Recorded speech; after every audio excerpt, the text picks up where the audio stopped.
India के car और bike showrooms customer से भरे हुए हैं। मारुति हो, hyundai हो, टाटा हो, सब बम्पर सेल्स कर रहे हैं। लेकिन अगर आप इन्वेस्टर हैं तो it is important to see beyond what is apparent. Hi everyone, मैं हूं गौरी और आज की पहली स्टोरी में हम शाइनी कार्स बनाने के पीछे रहे एक ऐसे सेक्टर की बात करेंगे जो क्वाइटली मार्केट को आउट परफॉर्म कर रहा है, and that is auto component sector.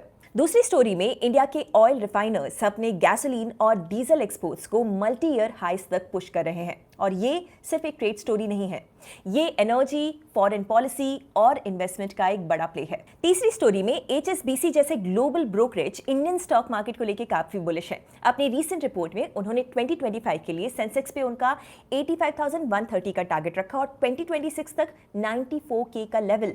What is the math behind this? Let's see each of these stories one by one.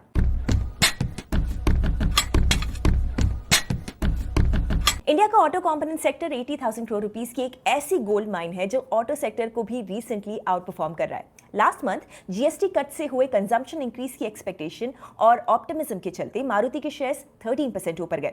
Eicher Motors, जो कि रॉयल एनफील्ड बनाता है, उसमें 18% का जंप था। Sound solid, right? बट बैंको प्रोडक्ट्स 42% ऊपर था, जेटीईकेटी इंडिया 33% ऊपर था, और नेम्स लाइक संवर्धना मदरसन, मिंडा कॉर्पोरेशन, टैलब्रॉस, ये सब स्टॉक्स अच्छा परफॉर्म कर रहे हैं। जब कार मेकर्स की सेल्स सिंगल डिजिट में जंप कर रही हैं तो ऑटो एंसिलरीज की सेल्स डबल डिजिट स्प्रिंट कर रही हैं। दिस इज बिकॉज यहां पर ग्रोथ का फॉर्मूला अलग है। इंडस्ट्री में एक टर्म है कंटेंट पर व्हीकल, मतलब हर गाड़ी के अंदर जो कंपोनेंट्स जाते हैं उनका वैल्यू। पहले एक हैचबैक के हेडलाइट और टेल लाइट में छोटे से बल्ब्स होते थे, लेकिन आज एसयूवीज का जमाना है जिसमें LED headlights, ambient lighting, TFT clusters, sunroofs, सब प्रीमियम फीचर्स होते हैं। और हाँ, इनकी कॉस्ट भी नॉर्मल कंपोनेंट से 2 to 3 टाइम्स ज्यादा होती है। मतलब ऑटो मैन्युफैक्चरर्स के सेल्स के कंपैरिजन में कंपोनेंट मेकर्स का रेवेन्यू ज्यादा बढ़ता है। और ट्रेंड को देखें तो इंडिया में एसयूवीज का शेयर पिछले 5 सालों में 25% से जंप करके ओवर 50% हो गया है।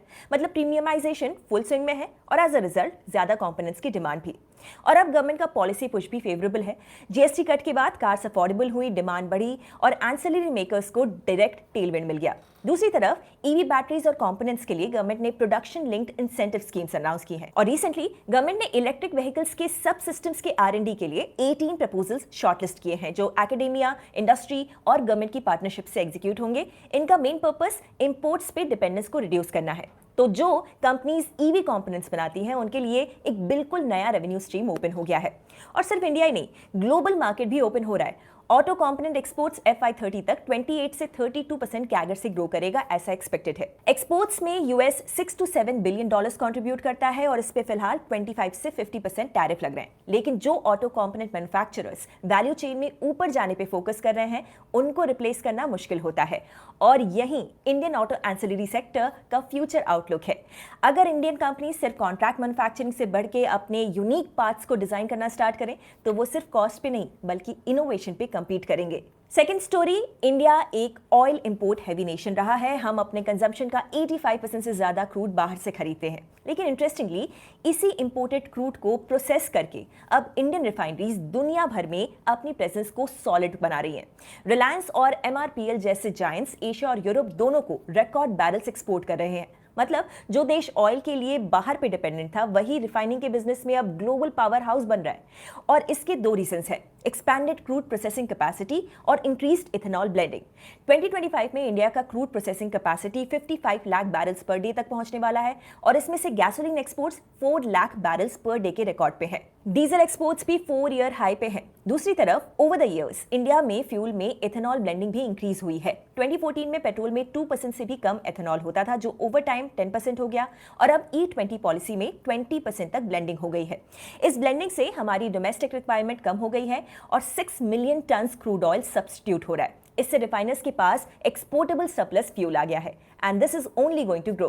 इथेनॉल ब्लेंडिंग का अब नेक्स्ट टारगेट 27% है और फिर 2030 तक इसको 30% करना है, और इसका पूरा फायदा इंडिया के ऑयल रिफाइनर्स उठा रहे हैं। 2025 में स्टार्ट ऑफ द ईयर से अभी तक एशियन गैसोलीन मार्जिन्स 51% ऊपर है। मतलब रिलायंस, एमआरपीएल जैसे लिस्टेड रिफाइनर्स के लिए शॉर्ट टर्म प्रॉफिट स्ट्रांग है।